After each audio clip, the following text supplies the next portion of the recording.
Good morning बच्चों। तो आज हम करेंगे आपका lecture number 12 of your chapter chemical reaction and equation.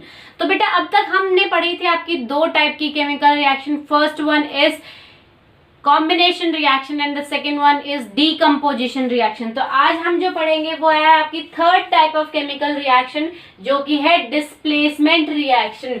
जैसे नाम से ही पता हो रहा है कि यहाँ पे कुछ डिस्प्लेस होगा, किसी ना किसी चीज का डिस्प्लेस होगा या डिस्प्लेसमेंट होगी, तो उस रिएक्शन को आप डिस्प्लेसमेंट रिएक्शन कहोगे। यहाँ क्या डिस्प्लेस होगा या कौन सा एलिमेंट डिस्प्लेस होगा वो हम देखते हैं। देखो आपका क्या है बेटा, जब मान लो आपका कोई रिएक्टेंट है ए बी और आपका तीसरा जो रिएक्टेंट है वो क्या है, मान लो एक रिएक्टेंट है ए बी और जो दूसरा रिएक्टेंट है वो है सी। और ये क्या दे रहा है आपको, फॉर एग्जाम्पल अगर मैं आपको नॉर्मली एग्जाम्पल से समझाऊं बेटा, तो मान लो मैंने कहा था ये क्या है, दो दोस्त है, दो बहुत अच्छे बेस्ट फ्रेंड है। तो एक तीसरा कोई नया बच्चा आ जाता है क्लास में, तो वो क्या करेगा, वो इन दोनों की दोस्ती तोड़ के किसी एक के साथ क्या हो जाएगा, खुद दोस्त बन जाएगा और दूसरे को क्या कर देगा, बाहर कर देगा, या हम कह सकते हैं डिस्प्लेस कर देगा। ठीक है, तो यहाँ पे ये जो दो दोस्त है इनमें कौन क्या है हम वो देखेंगे। तो जो एक होगा इनमें से वो होगा मेटल आयन। क्या होगा, मेटल आयन। ठीक है, मेटल आपको पता है कौन कौन से आपके मेटल होते हैं। तो मेटल आयन क्या होता है बेटा, आपको आयंस होता क्या है, आइदर किसी एलिमेंट पे जब पॉजिटिव चार्ज हो तो वो आयन होता है, या फिर नेगेटिव चार्ज हो तब आयन होता है। पॉजिटिव चार्ज कब होता है, जब वो इलेक्ट्रॉन डोनेट कर देता है, और नेगेटिव चार्ज कब होता है, जब वो इलेक्ट्रॉन कहीं से एक्स्ट्रा ले लेता है। ठीक है, अब आपको ये पता है कि मेटल जो होता है हमेशा ही पॉजिटिव आयन बनाता है। पॉजिटिव मतलब कैटायन बनाता है। ठीक है, मेटल्स में हमेशा इलेक्ट्रॉन को लूज करने की टेंडेंसी होती है। तो हम कह सकते हैं कि यहाँ जो मेटल आयन है वो हमेशा ही पॉजिटिवली चार्ज होगा। ठीक है, जो दूसरा है बेटा, दूसरा जो पार्ट है इसमें, दूसरा फ्रेंड क्या है, वो है आपका नॉन मेटल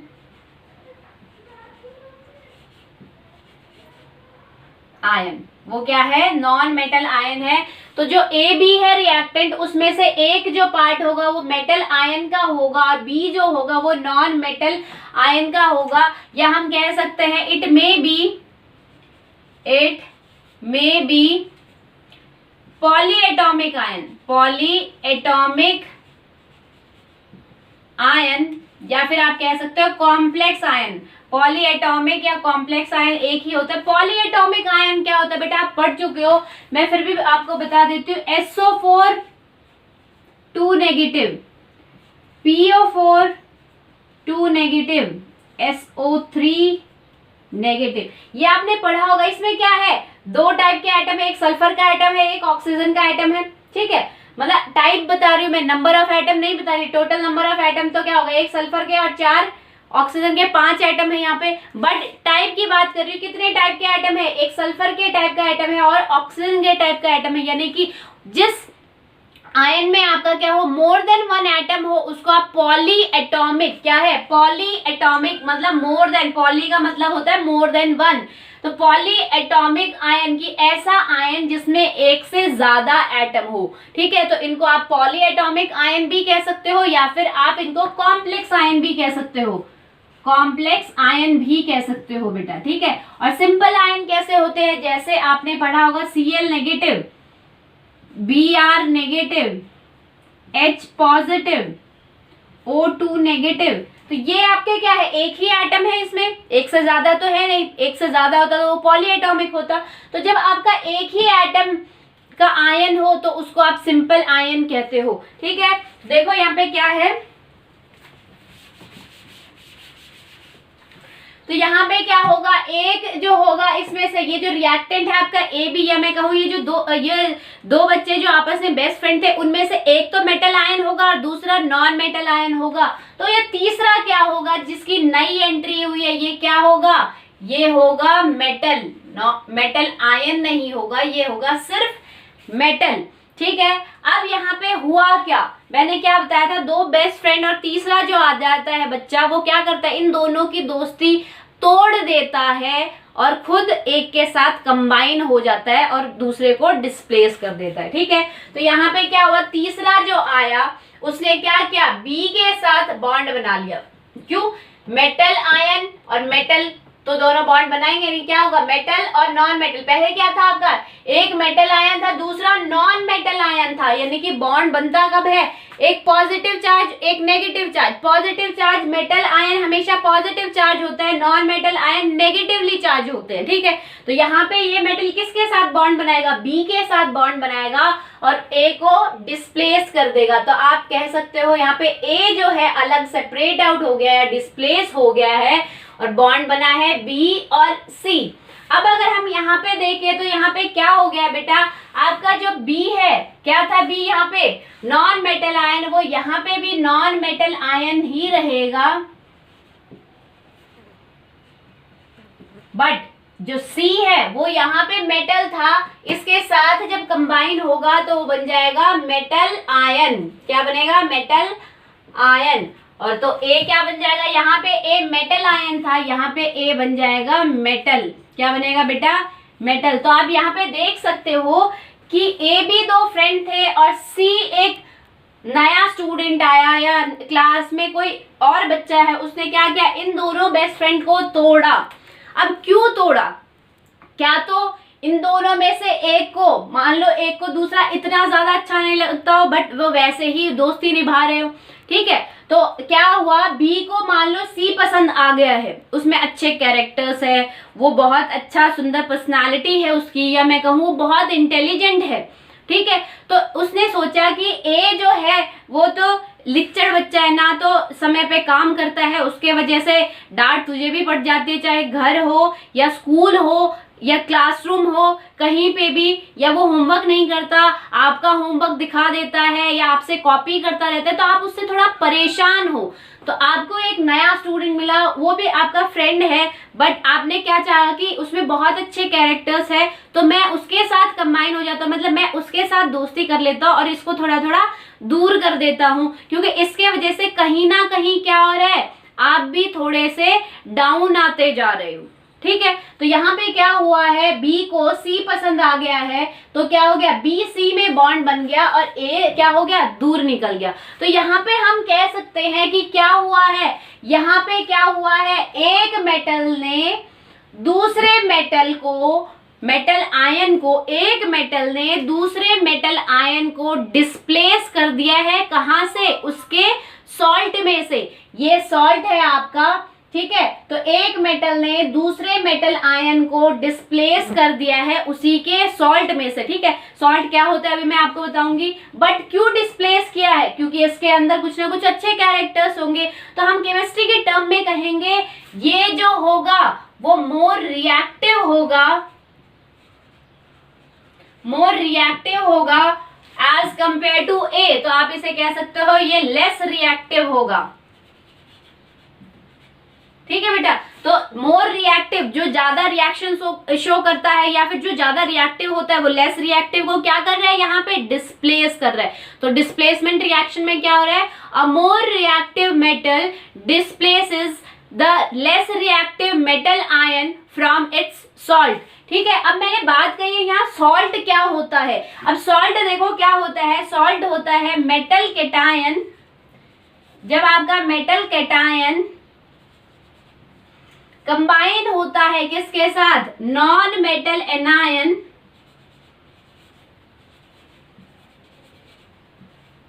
तब जाके आपका बनता है सॉल्ट। ठीक है, फॉर एग्जाम्पल अगर मैं बात करूं NaCl क्या होता है आपका, NaCl सबको पता है कॉमन सॉल्ट होता है जो यूजुअली आप अपने घरों में यूज करते हो, NaCl वो सॉल्ट है। तो ये सॉल्ट कैसे है इसको देखते हैं। आपका मैंने क्या बोला कि सॉल्ट में क्या होता है, एक पार्ट मेटल कैटायन होता है, तो Na क्या होता है, पॉजिटिव चार्ज, और Na आपको पता है सोडियम क्या होता है, मेटल होता है, तो पॉजिटिव चार्ज आयन को आप कैटायन कहते हो, यानी कि यहाँ पे Na जो है वो मेटल कैटायन है, और जो Cl होता है, क्लोरीन जो होता है नॉन मेटल होता है, और क्लोरीन पे चार्ज हमेशा होता है नेगेटिव, तो वो आपका क्या है, एनायन। तो आप कह सकते हो दूसरा जो पार्ट है वो है नॉन मेटल एनायन। तो सॉल्ट आपका कब बनता है, जब metal cation non metal anion के साथ कंबाइन होता है सॉल्यूशन फॉर्म में तो उसको आप बोलते हो सॉल्ट। ठीक है बेटा, तो आप कह सकते हो कि ये आपका क्या है, सॉल्ट है। तो यहाँ पे क्या हुआ है डिस्प्लेसमेंट रिएक्शन में कि आपका मोर रिएक्टिव मेटल ने लेस रिएक्टिव मेटल को डिस्प्लेस किया है, हटाया है, सेपरेट आउट किया है, किस में से, उसी के सॉल्ट में से। ठीक है, तो इतनी बात समझ में आ गई। तो डेफिनेशन हम देखते हैं क्या है।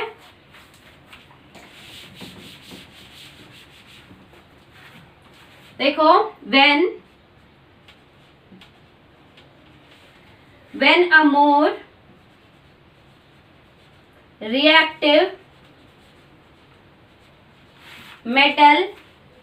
more reactive metal displace a less reactive metal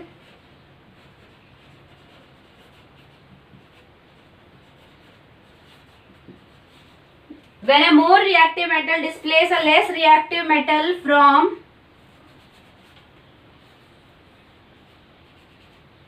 its salt,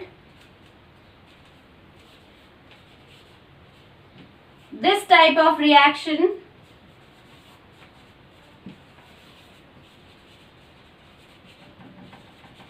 is known as displacement reaction.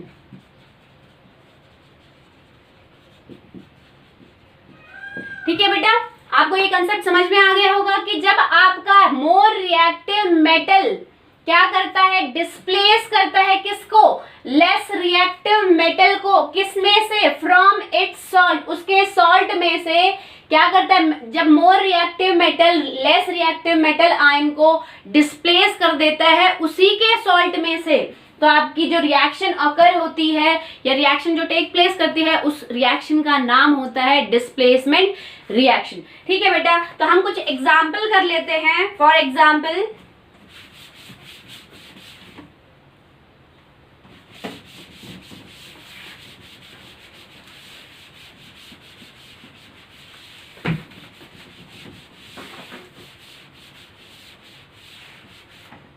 देखो एग्जाम्पल, देखो आपका क्या है, फर्स्ट एग्जाम्पल है आपका जिंक प्लस H2SO4, नेक्स्ट है आपका zinc plus CuSO4,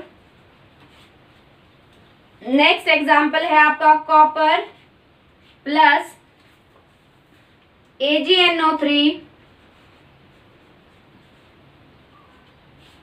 next example है आपका आयरन प्लस Cu2S। ठीक है, तो ये आपके एग्जाम्पल है बेटा। एक चलो ये आपके एग्जाम्पल है। सबसे पहले मैं आपको ये एग्जाम्पल बताती हूँ। यहाँ पे आपका क्या हो रहा है, देखो क्या है, ये सॉल्ट है, क्यों, क्योंकि यहाँ पे क्या है, मेटल आयन है और नॉन मेटल एनायन पार्ट है और मेटल कैटायन पार्ट है। Cu2 positive and SO4 2 negative. Charge आपको पता है, मैंने आपको बताया था कौन कौन से कैटायन होते हैं, कौन कौन से एनायन होते हैं, वो यहाँ यूज होंगे बेटा। ठीक है, तो उनको अच्छे से कर लेना। तो यहाँ पे आपका क्या है, देखो बेटा, जिंक है और CuSO4 है। CuSO4 आपका होता है कॉपर सल्फेट। तो कॉपर सल्फेट का जो सोल्यूशन होता है ब्लू कलर का होता है। तो जब आप उसमें क्या करते हो, जिंक की स्ट्रिप, जिंक मेटल की स्ट्रिप जो कि सिल्वर कलर की होती है, उसको जब डिप करते हो उस सॉल्यूशन में, मान लो आपने बीकर में सॉल्यूशन लिया किसका, इस बीकर में आपने कॉपर सल्फेट का सॉल्यूशन लिया जो कि ब्लू कलर का है, उसमें आपने एक स्ट्रिप डिप की जो कि किसकी है, जिंक मेटल की स्ट्रिप है जो कि सिल्वर कलर की होती है। तो जैसे ही आप इसमें डिप करोगे थोड़ी देर के बाद क्या होगा, धीरे धीरे ये जो ब्लू कलर है वो क्या होगा, डिसअपियर होने लगेगा और ये जो सॉल्यूशन है वो क्या हो जाएगा, कलरलेस हो जाएगा। ठीक है, और साथ ही साथ आपकी इस स्ट्रिप पे ब्राउन कलर के कुछ डिपॉजिट होने स्टार्ट हो जाएगा, वो आपका हो जाएगा कॉपर मेटल। अब हम देखते हैं इसमें रिएक्शन हुई कैसे है। कॉपर सल्फेट में आपने जिंक ऐड किया, तो आपको पता है या मैं आपको आगे बताऊंगी कि आप कैसे चेक करते हो कौन सा मेटल आपका ज्यादा रिएक्टिव है और कौन सा लेस रिएक्टिव है। तो यहाँ पे अगर हम देखें तो जिंक जो है आपका ज्यादा रिएक्टिव होता है as compare to copper metal. तो यहाँ पे क्या होगा, कॉपर सल्फेट में से जिंक जब आप डालोगे कॉपर सल्फेट में तो क्या करेगा, जिंक क्या करेगा, ZnSO4 बना लेगा, जिंक सल्फेट बना लेगा और साथ ही साथ कॉपर मेटल को सेपरेट आउट कर देगा।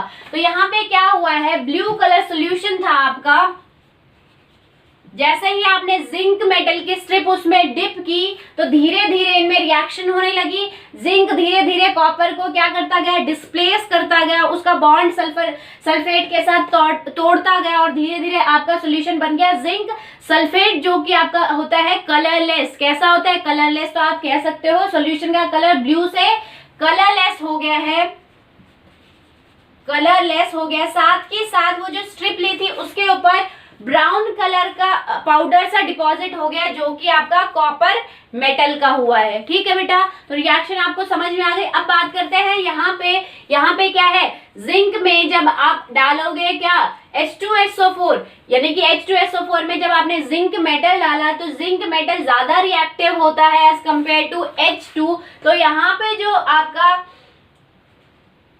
बनेगा प्रोडक्ट वो बनेगा ZnSO4 zinc sulphate plus H2। ठीक है, अब नेक्स्ट है आपकी H2 गैस। नेक्स्ट है आपका कॉपर जब आप डालोगे AgNO3 क्या होता है, सिल्वर नाइट्रेट। तो सिल्वर नाइट्रेट सॉल्यूशन में जब आप कॉपर डालोगे तो आपका बनेगा सॉल्यूशन, कॉपर ज्यादा रिएक्टिव है एज कंपेयर टू सिल्वर। तो आपका जो सॉल्यूशन बनेगा वो किसका बनेगा, CuNO3 का होल ट्वाइस प्लस Ag।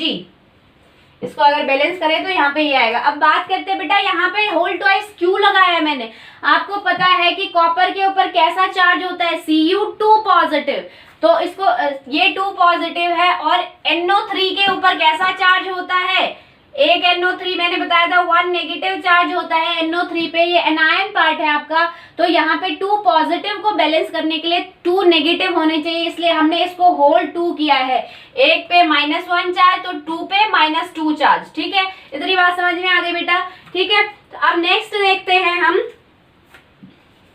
अगर नेक्स्ट देखें आपका क्या है कि आयरन और कॉपर सल्फर, जब आप कॉपर सल्फर के सॉल्यूशन में आयरन डालोगे तो आपका बनेगा FeS प्लस 2Cu, यानी कि आयरन जो है एज कंपेयर टू कॉपर ज्यादा रिएक्टिव है। तो उसने इस रिएक्टेंट में से या मैं कहूँ इस सॉल्ट में से कॉपर को डिस्प्लेस किया है और खुद उसकी पोजीशन पे आ गया है। ठीक है बेटा, अब हम देखते हैं कि क्या ये जो रिएक्शन हो रही है, ये जो डिस्प्लेसमेंट रिएक्शन हो रही है हमेशा ही रिएक्ट करेगी, कि आपने कुछ भी लिया है एक मेटल दूसरे मेटल को डिस्प्लेस करता जा रहा है, क्या ऐसा ही होता रहेगा। तो देखो क्या है, फॉर एग्जाम्पल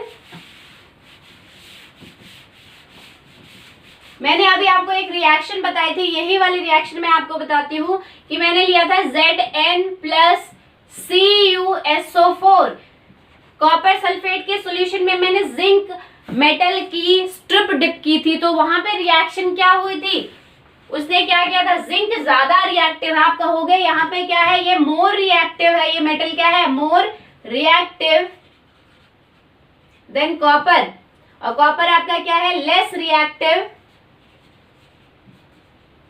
तो क्या होगा यहाँ पे लेस रिएक्टिव को मोर रिएक्टिव मेटल डिस्प्लेस कर देगा और खुद उसके साथ सॉल्ट के साथ कंबाइन हो जाएगा। तो आप लिख सकते हो यहाँ जो सोल्यूशन बना वो क्या बनेगा, ZnSO4 प्लस कॉपर मेटल।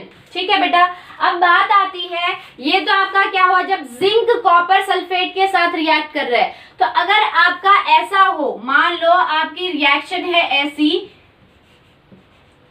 तो प्रोडक्ट आपका क्या बनेगा, सेम ही तो रिएक्शन है, सिर्फ मैंने चेंज किया है। अब मैंने सॉल्ट जिंक का ले लिया, पहले मैंने सॉल्ट किसका लिया था, कॉपर का लिया था। ठीक है, तो यहाँ पे देखो बेटा आपका क्या था कि जिंक ज्यादा रिएक्टिव था, कॉपर लेस रिएक्टिव था। तो आपको पता है कि यहाँ पे भी क्या होगा, कॉपर जो है लेस रिएक्टिव होता है एज कंपेयर टू जिंक। तो जिंक का जो सॉल्ट है उसमें जो जिंक होगा वो मोर रिएक्टिव होगा। तो क्या ये रिएक्शन हो सकती है, क्या आप ऐसे लिख सकते हो कि Zn बाहर निकाल दो, Zn मेटल बाहर निकाल दो, डिस्प्लेस कर दो और कॉपर लिख दो उसकी जगह, सॉल्ट में से मतलब कॉपर मेटल सॉल्ट में से जिंक को डिस्प्लेस कर देगा और खुद उसकी प्लेस पे एडजस्ट हो जाएगा। क्या ऐसा हो सकता है कि आपका सॉल्यूशन, आपका जो रिएक्टेंट हो वो रिएक्ट करके ऐसा प्रोडक्ट बनाए CuSO4 प्लस Zn? क्या ऐसा हो सकता है? नहीं, ये रिएक्शन होती ही नहीं है। क्यों? क्योंकि मैंने आपको कहा था कि डिस्प्लेसमेंट रिएक्शन की नेसेसरी चीज क्या है, या मैं कहूँ मोस्ट इंपॉर्टेंट कंडीशन क्या है, कि जब आपका मोर रिएक्टिव मेटल लेस रिएक्टिव को डिस्प्लेस करे। ताकतवर आदमी ही कमजोर को डिस्प्लेस कर सकता है, ऐसा तो है नहीं कमजोर आदमी ताकतवर को डिस्प्लेस कर सकता है, नहीं। तो यहाँ पे जो है आपका क्या लेस रिएक्टिव मोर रिएक्टिव को डिस्प्लेस कर पाएगा? नहीं। तो यहाँ पे आपकी रिएक्शन होगी ही नहीं, ऐसी कोई रिएक्शन होती ही नहीं है। तो आप लिखोगे नो रिएक्शन। जरूरी नहीं है कि कभी भी आपने रिएक्टेंट लिखे हैं या फिर आपकी बुक में ऐसे दे रखी है तो हमेशा ही प्रोडक्ट बन रहे हो। कई बार वो आपकी नॉलेज को चेक करने के लिए भी ऐसा लिखते हैं। ठीक है बेटा, तो अब हम इससे जो नेक्स्ट है वो हम पढ़ेंगे कि आप कैसे डिसाइड करोगे कि आपका जो मेटल है वो लेस रिएक्टिव कौन सा मेटल है और मोर रिएक्टिव कौन सा है। क्योंकि जब तक आपको ये नहीं पता होगा कि कौन सा मेटल आपका ज्यादा रिएक्टिव है और कौन सा लेस रिएक्टिव है, तो प्रोडक्ट आप कैसे बना पाओगे? आपको हमेशा ही प्रोडक्ट बनाने में दिक्कत होगी। साथ के साथ यहाँ से क्वेश्चन पूछा जाता है कंप्लीट द रिएक्शन, तो आपको पता होना चाहिए कि कौन सा मेटल किसको डिस्प्लेस करेगा और किसको नहीं करेगा। ठीक है, तो नेक्स्ट जो हमारा टॉपिक है इसी में डिस्प्लेसमेंट रिएक्शन में ही रिएक्टिविटी देखने के लिए हम करेंगे रिएक्टिविटी सीरीज। ठीक है बेटा,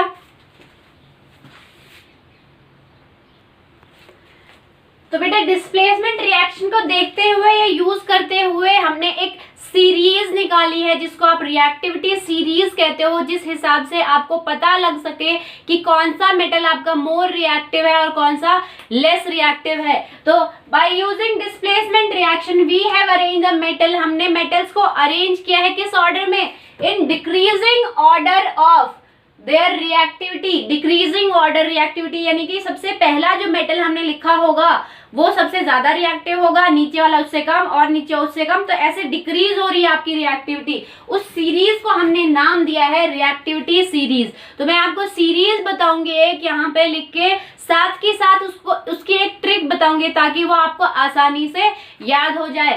पहला जो है वो देखो क्या है, पोसो भाई, पोसो भाई, पोसो। ठीक है, आप कह सकते हो पोसो। ठीक है, या मैं यहां लिख दूं पोसो। ठीक है बेटा, पोसो जैसे आपका मुन्ना भाई होता है, मूवीज में देखा होगा आपने, टाइगर भाई होता है। ठीक है, ऐसे अंडरवर्ल्ड के भाई ऐसे नाम से बोलते हैं, तो ऐसे ही हमने इस सीरीज में ले लिया पोसो भाई। तो आपका क्या है, पोसो भाई, पोसो भाई का माल। ठीक है, हम कहेंगे पोसो भाई का माल। अब माल को मैंने एक नए तरीके से लिखा है, एम को अलग लिख दिया और एल को अलग लिख दिया। ठीक है, तो आप कह सकते हो माल, ऐसे कह सकते हो। ठीक है, या मैं कहूं इसको कैपिटल लिख लो, माल। ठीक है बेटा, पोसो भाई का माल जहीर, इरफान, कोबरा नहीं लेंगे। कौन लेगा? तो फिर टिन लेगा, टिन लेगा। ठीक है बेटा, तो ये आपकी मैंने ट्रिक बताई है। और है आपके जैसे हनी सिंह को तो सब जानते ही होंगे, यो हनी सिंह। ठीक है, तो हनी सिंह को मेरा गोल्ड, सिल्वर, प्लेटिनम दे दो। ठीक है, आपको पता है कि जो आपका हनी सिंह सिंगर है, हनी सिंह जो सिंगर है बहुत ज्यादा गोल्ड पहने रखता है, ठीक है, बहुत ज्यादा ज्वेलरी पहने रखता है। तो मैंने कहा है हनी सिंह को मेरा गोल्ड सिल्वर प्लेटिनम दे दो। ठीक है, तो ये आपकी एक ट्रिक है जिसकी वजह से आपको सारे एलिमेंट्स आसानी से याद हो जाएंगे। तो देखो पी से क्या है आपका, पीओ, पोसो भाई। ठीक है, तो पीओ से क्या है, पोटेशियम, पोटेशियम जिसका सिंबल होता है के। Next one is SO, SO4 बेटा सोडियम, सोडियम का सिंबल होता है Na। ठीक है, नेक्स्ट आपका भाई, भाई से बी से आएगा आपका बेरियम।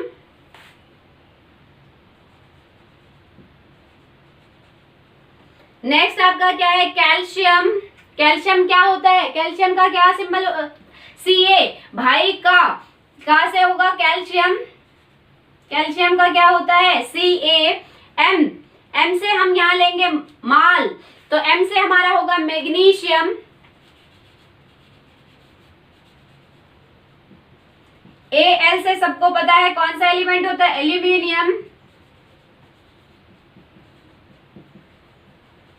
जहीर से आपका होगा जिंक।